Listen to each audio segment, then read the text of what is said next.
बढ़ा देती है और जगदीश की चर्चा व्यथा को समाप्त कर देती है। यही कथा की महिमा है। श्री याज्ञवल्क्य ऋषि तो कहते हैं, अभी आज से शारदीय नवरात्र प्रारंभ हुआ, मां भगवती ने महिषासुर का अंत किया है। हम इस उत्सव में मनाते हैं, दर्शन करते हैं। याज्ञवल्क्य ऋषि कहते हैं, तीर्थराज प्रयाग में भरद्वाज जी से कि मुनिवर, यदि जीवन का मोह विकराल रूप धारण करके महिषासुर बन जाए, महामोह महिषेश विशाल, मोह यदि महिषासुर का रूप धारण कर ले तो जीवन के मोह रूपी महिषासुर का वध करने के लिए ये राम जी की कथा साक्षात मां काली के समान है। जिसके जीवन में राम कथा रूपी मां काली रहेंगी, उसके जीवन का मोह रूपी महिषासुर बचने वाला नहीं है। और आप समझिएगा, ये मोह बहुत खतरनाक बीमारी है। मोह जो बीमारी है ना, बहुत खतरनाक है। जीवन में 6 बीमारी है, आपको नाम पता होगा, काम, क्रोध, मद, मोह, लोभ, और 6वें बीमारी का नाम है मत्सर। मत्सर यानी ईर्ष्या। बहुत ईर्ष्या तो ऐसी बीमारी है भरत भैया, जिसको गैस की बीमारी हो जाए वो हर 5 मिनट पर यहां जलता रहता है। उसी प्रकार मत्सर की बीमारी जिसको हो जाए, वो जिसके घर जाता है जलता रहता है, जलन। आप नया सोफा लेकर के आइए, लाख 1.5 लाख रुपए का, और किसी को मत्सर की बीमारी हो, उसको बुला करके बिठा कर खाली बता दीजिए कल ये ले आनी हो 1.5 लाख रुपया में। अब आप बताएं नहीं कि उसको जलन शुरू हुई।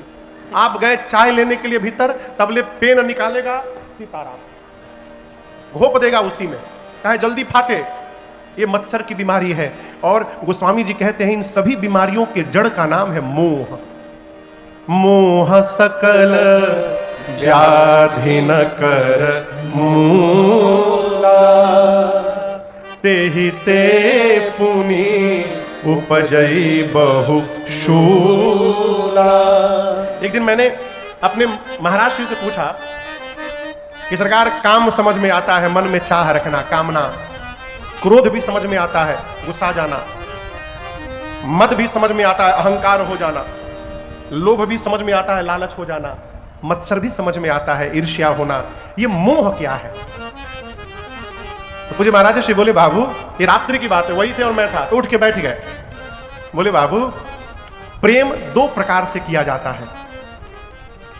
एक प्रेम ज्ञान परक प्रेम होता है, और दूसरा प्रेम अज्ञान परक होता है।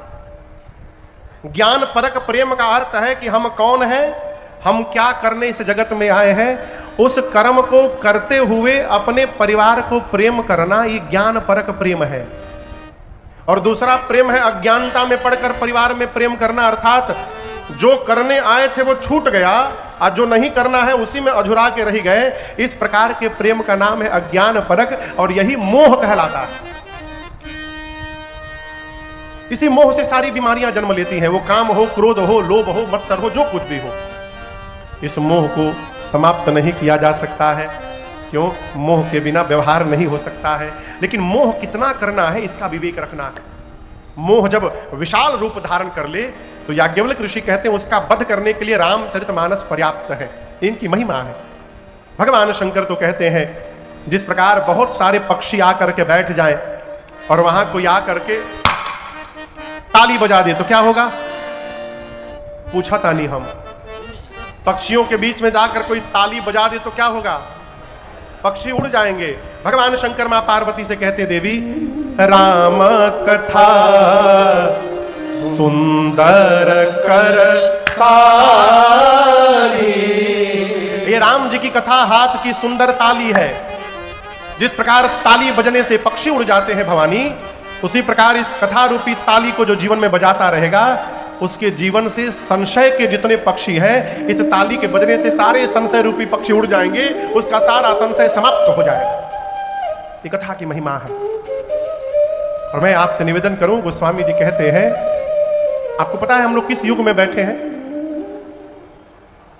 जोर से बोलिए। कलयुग। कलयुग अच्छा है कि खराब है? सुनात नहीं है हमरा? अच्छा है। लेकिन कई लोग को देखिए, पानी पी पी के गरियावत है कलयुग के। अरे महाराज, घोर कलयुग आ गया। एक प्रश्न का उत्तर दीजिए, सतयुग बहुत बढ़िया है, तो उससे हमको आपको क्या लाभ हो जाएगा? हम और आप सतयुग में तो पहुंच नहीं जाएंगे, हमको आपको कलयुग में ही रहना है। मैं आदरणीय छिंदवाड़ा में कथा गा रहा था 2016 में, बहुत पहले। तो वहाँ कथा के पहले दिन प्रेस वार्ता हुई, तो पत्रकार भाई ने पूछा कि महाराज कलयुग बढ़िया कि सतयुग की, त्रेता की, द्वापर? मैंने निवेदन किया कि सबसे बढ़िया कलयुग। त्रेता में क्या खराबी है? कोई खराबी नहीं है, लेकिन मानस में लिखा है कि त्रेता में रावण कथावाचकों को दौड़ा दौड़ा के मारता था। जप जोग विरागा तप मख भागा श्रवण सुनई दस सीसा, आप पुनि उठित हावई रहे न पावई हरि सब खा लई कीसा। त्रेता में रावण कथावाचकों को दौड़ा दौड़ा के मारता था। कलयुग में कोई हम लोग को मार नहीं रहा है ना, तो त्रेता बढ़िया कि कलयुग? आप बताइए। सब बोले महाराज कलयुग बहुत बढ़िया है। अगले दिन पेपर में उस पत्रकार भाई ने मेन हेडिंग डाला कि कलयुग से अधिक पाप त्रेता युग में डैश राजन महाराज। मचा बवाल वहां पर। हमने उनको बुलाया, कहा भैया क्या लिख दिए हो? यही बोले हैं हम। बोले महाराज सोचे ऐसा हेडिंग डाल दिया जाए कि थोड़ा पेपरवा ढेर बिका जाओ आज। लेकिन आप समझिए, गोस्वामी जी कहते हैं कलयुग जैसा दूसरा कोई युग नहीं है। हमारे पूज्यपाद गुरुदेव भगवान कहते हैं चित्रकूट सरकार, दूसर के लड़का कन्हैया काहे ना हो जाए, अपने कौने काम के, अपने लिए तो बकलोलवे कन्हैया के बराबर बाबू है, अपना काम आई। त्रेता सतयुग द्वापर बहुत बढ़िया हो, उससे हमको आपको कोई लाभ नहीं, हमको कलयुग प्राप्त हुआ है।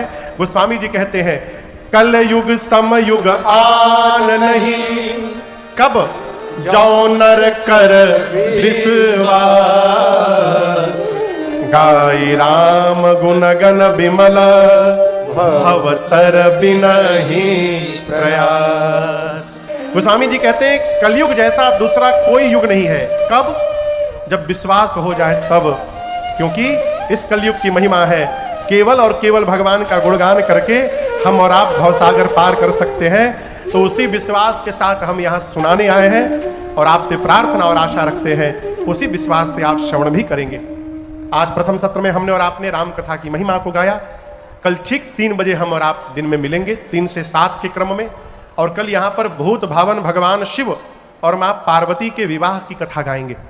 तो कल कथा सुनने कम आइएगा, कल भगवान शंकर के विवाह में बाराती बनने के लिए आइएगा। खूब आनंद की वर्षा होगी, धूमधाम से बाबा का विवाह उत्सव हम और आप मनाएंगे ठीक 3 बजे।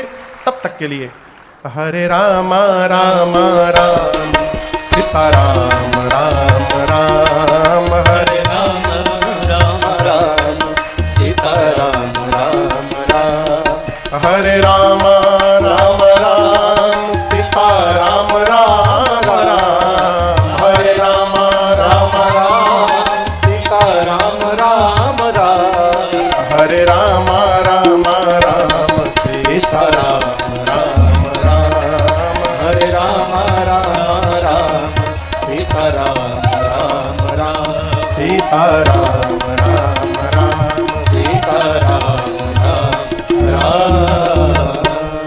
सभी लोग अपने दोनों हाथ ऊपर उठा करके एक साथ हम और आप कहेंगे हरे राम राम राम हरे हरे, हरे कृष्णा कृष्णा कृष्णा हरे हरे। कथा विसर्जन आज की प्रभु शंभुनाथ हनुमान, राम लखन श्री जान की सदा करो कल्याण। सियावर रामचंद्र भगवान की जय, बाल कृष्ण भगवान की जय, उमापति महादेव की जय, श्री हनुमान जी महाराज की जय, आज के आनंद की जय। जय जय श्री सीताराम। नमः पार्वती पतये हरा हरा महादेव।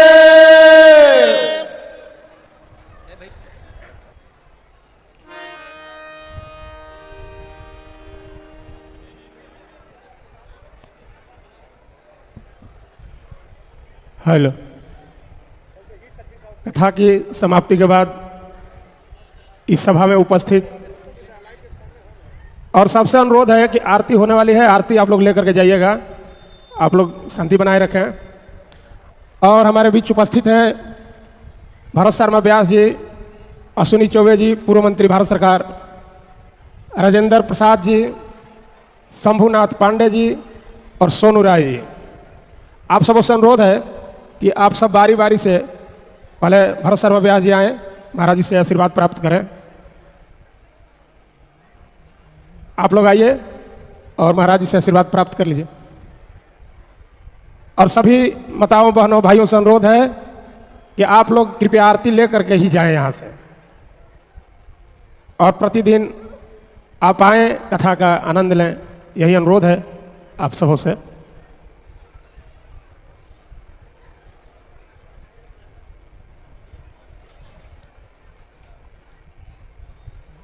पूर्व मंत्री भारत सरकार अश्विनी चौबे जी अभी आशीर्वाद ले रहे हैं गुरुदेव से।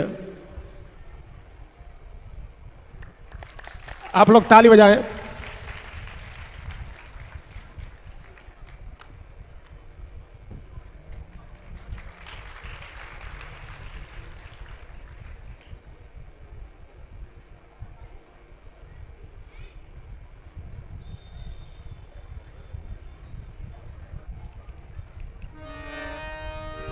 और भरत शर्मा जी आशीर्वाद लेते हुए।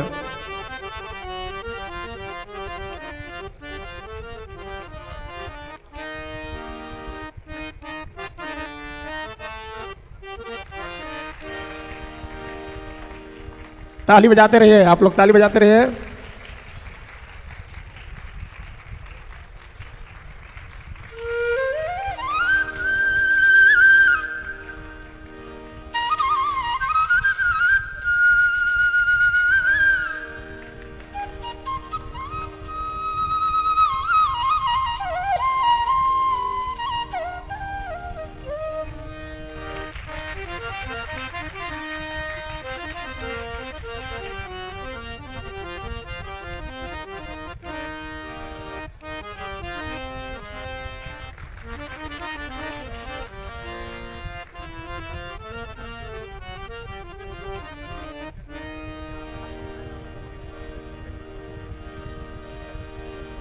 और जजमान परिवार आप सब आरती के लिए आ जाएं। आरती होगी अब।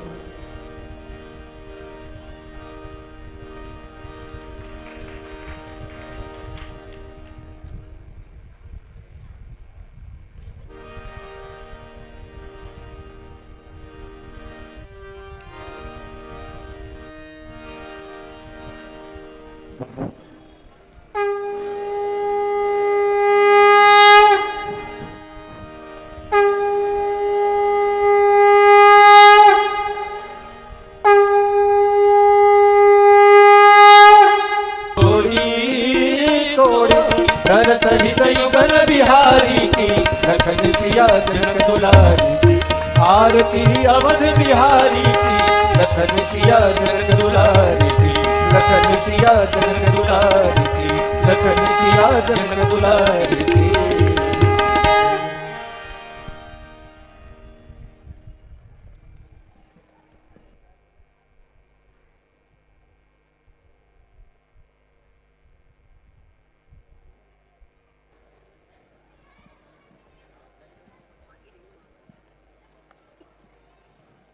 हरिः ओं यज्ञेन यज्ञमयजन्त देवास्तानि धर्माणि प्रथमान्य सन्नते हनाकं महिमानः सचन्त यत्र पूर्वैः साध्याः सन्ति देवाः सेवन्ति कावकुलचम्पकपाटलाब्जै पुन्नाग्रजातिकरवीलरसालपुष्पै बिल्वप्रवालतुलसीदलमञ्जरीभिः त्वां पूजयामि जगदीश्वर मे प्रसीद। नानासुगन्धिपुष्पाणि यथा कालोद्भवानि च पुष्पाञ्जलिर्मया दत्त गृहाण परमेश्वर। मन्त्रपुष्पाञ्जलिं समर्पयामि नमस्करोमि।